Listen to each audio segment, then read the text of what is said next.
আসসালামু আলাইকুম বন্ধুরা। তো আজকে চলে এলাম একটি নতুন আপডেট নিয়ে। এটি হচ্ছে দি ডেইলি ক্যাম্পাস কিন্তু তাদের একটা নিউজ প্রকাশিত করেছে। এটা হচ্ছে আ সকল সব এইচএসসি বোর্ডের এইচএসসি পরীক্ষা ২ মাস পেছানো নিয়ে কিন্তু। তো চাই সব বোর্ডের এইচএসসি পরীক্ষা ২ মাস পেছাতে প্রধানমন্ত্রীকে স্মারকলিপি প্রদান করেছে। তো প্রধানমন্ত্রীকে স্মারকলিপি প্রদান করার পরে এইখানে পরিস্থিতিটা বর্তমানে কিরকম হয়েছে এই জিনিসটা একটু জানাতে চাই। তো বন্যা পরিস্থিতির কারণে অবনতি হওয়ার কারণে সিলেট বিভাগের এইচএসসি পরীক্ষা ও সমমানের পরীক্ষা আগামী ৮ই জুলাই পর্যন্ত স্থগিত করা হয়েছে এবং এই ৮ই জুলাই পর্যন্ত যে পরীক্ষা স্থগিত করা হয়েছে তাদেরকে কিন্তু তাদের কিভাবে পরীক্ষা নেওয়া হবে তাদের কিন্তু এইটাও একটা নির্দেশনা তারা দিয়েছে। তবে এবার সব বোর্ডের পরীক্ষা ২ মাস স্থগিত করা বা পেছাতে প্রধানমন্ত্রীকে স্মারকলিপি দিয়েছেন এইচএসসি ২০২৪ ব্যাচের শিক্ষার্থীরা। মঙ্গলবার ২৫শে জুন প্রধানমন্ত্রী কার্যালয়ে এইচএসসি পরীক্ষার্থীদের পক্ষে এই স্মারকলিপি জমা দেন ধানমন্ডি আইডিয়াল কলেজের শিক্ষার্থী মাইশা মাহফুজ স্নেহা। এ সময় বিভিন্ন কলেজের পরীক্ষার্থীরা উপস্থিত ছিলেন। এখানে আরো বলা হয়েছে, স্মারকলিপিতে বলা হয়, এইচএসসি ২০২৪ শিক্ষার্থীরা বিনীতভাবে আপনার দৃষ্টি আকর্ষণ করছি যে আসন্ন পরীক্ষা সংক্রান্ত কিছু গুরুত্বপূর্ণ বিষয়ে আমরা গভীরভাবে উদ্বিগ্ন।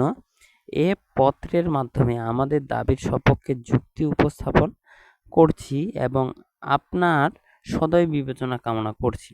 যারা ভিডিওটি দেখছো তাদেরকে কিন্তু আমি এইচএসসি পরীক্ষা সম্পর্কিত যত ভিডিও হয় প্রথম থেকে আমি কিন্তু বলছি যে তোমার পরীক্ষার প্রিপারেশনে কোনো ঘাটতি থাকা চলবে না।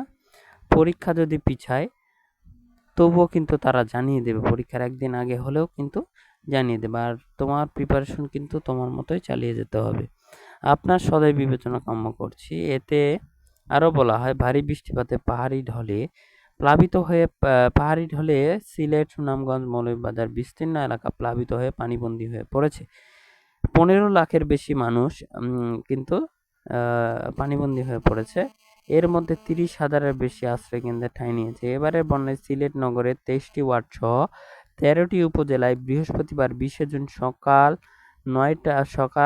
পর্যন্ত ৯,৫৭,৪৪৮ জন বন্যায় আক্রান্ত হন।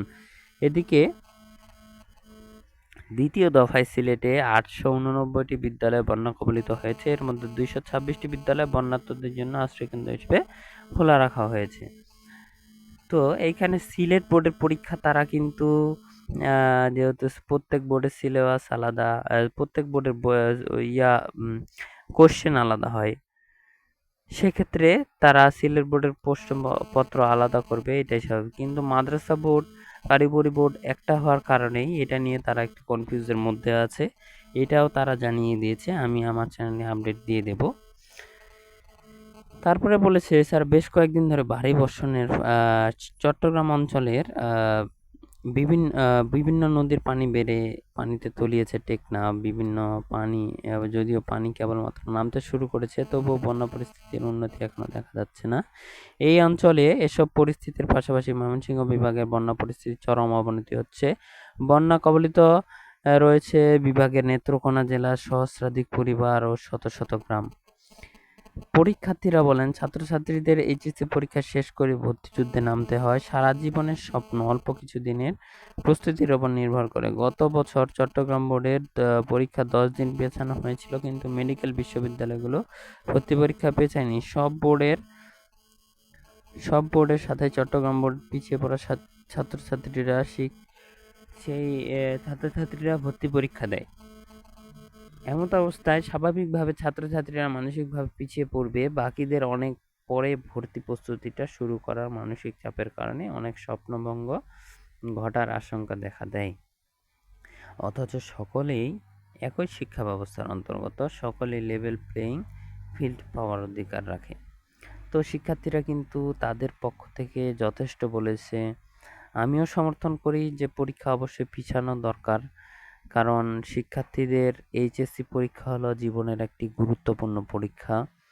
এই পরীক্ষা থেকে তাদের ভর্তিযুদ্ধে নামতে হয়, ভর্তিযুদ্ধের পরে তাদের ক্যারিয়ারের একটা দিক নির্দেশনা আসে যে কোন পাশে আমি যাব। তো সেই দিক নির্দেশনায় কিন্তু শিক্ষার্থীরা এখন থেকে যদি একটা হীনমন্যতায় ভুগে পরীক্ষা দেওয়ার কনফিডেন্স হারিয়ে ফেলে, সেক্ষেত্রে কিন্তু ভর্তিযুদ্ধ আরও কঠিন। সেক্ষেত্রে সেখানে তাদের একটা মানসিক ভোগান্তিতে ফেলবে এরকম, বা মানসিক ভোগান্তিতে তারা কিন্তু পড়বে এরকম একটা বিষয় আমি বুঝতে পারছি। তো যাই হোক, শিক্ষার্থীদের প্রত্যেকজনের জন্যই আমি দোয়া করি তাদের প্রিপারেশন ভালো হোক, পরীক্ষা ভালো হোক, তারা তাদের জীবনের এই গুরুত্বপূর্ণ পরীক্ষা, তারা কোন পর্যায়ে যাবে ভবিষ্যতে, এরকম একটা পরীক্ষা তাদের যাতে ভালো হয় এবং একটা ভালো সিদ্ধান্ত আসে। তো সকলেই ভালো থাকবে, সুস্থ থাকবে, আমার চ্যানেলের সাথে অ্যাড থাকবে। আসসালামু আলাইকুম।